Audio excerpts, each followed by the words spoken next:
In this video you will learn how to use the vision sprint to, in less than an hour, formulate a clear what for your team, meaning a clear goal that will motivate you and your team and inspire you for the coming 2 years.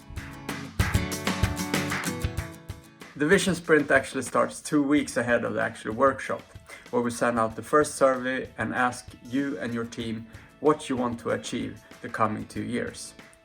So after this, we gather the results and send out the second survey about a week before the workshop. This second survey has 3 purposes. The first one is to present the answers from everyone, what they've written as what they want to achieve. The second thing is that you want to vote on the different answers and get a ranking. The third and last purpose with the second survey is to be able to update your what from the first survey that we wrote and update it to an even better one. So enough with surveys after that. We now have all we need to start the vision sprint. Okay, so let me show you what we do next. In the first view, we put up the answers from the what question in the second survey here, and we also written the why statement that we agreed upon in the previous exercise in the vision sprint. So what we want to do now is something very specific. We want to rank these what's in a specific way, and this way I will show you here. We want to start with the effort of the what. So everyone gets a marker and places 1 dot on each note that they think will take the most effort. They can place 3 dots on one note if they want. They can place it on their own, doesn't matter.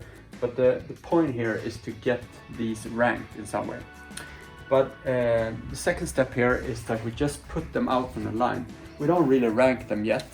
We just put them out on a line and put the number above each note.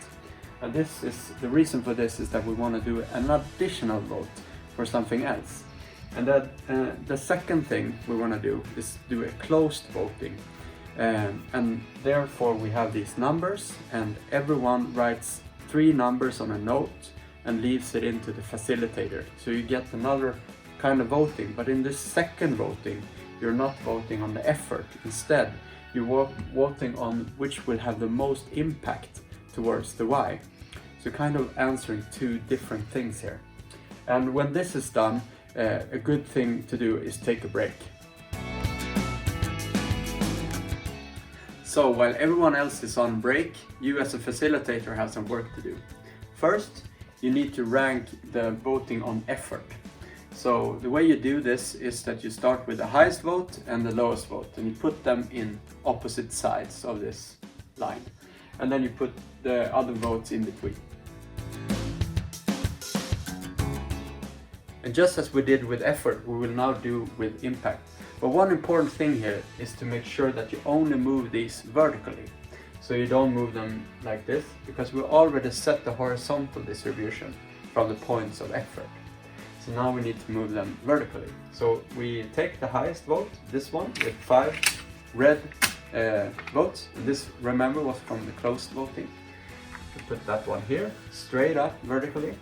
We look at the one with the least votes, we put that here, and so on. 1, 2, 3, and 4. You don't need to be exact. It's more of giving a visual image of how we have thought about effort and impact. Well, that, dear viewer, that's for the next episode. So please subscribe to our channel and maybe give this video a like, and we will keep you in tune for the next video. Thank you for watching.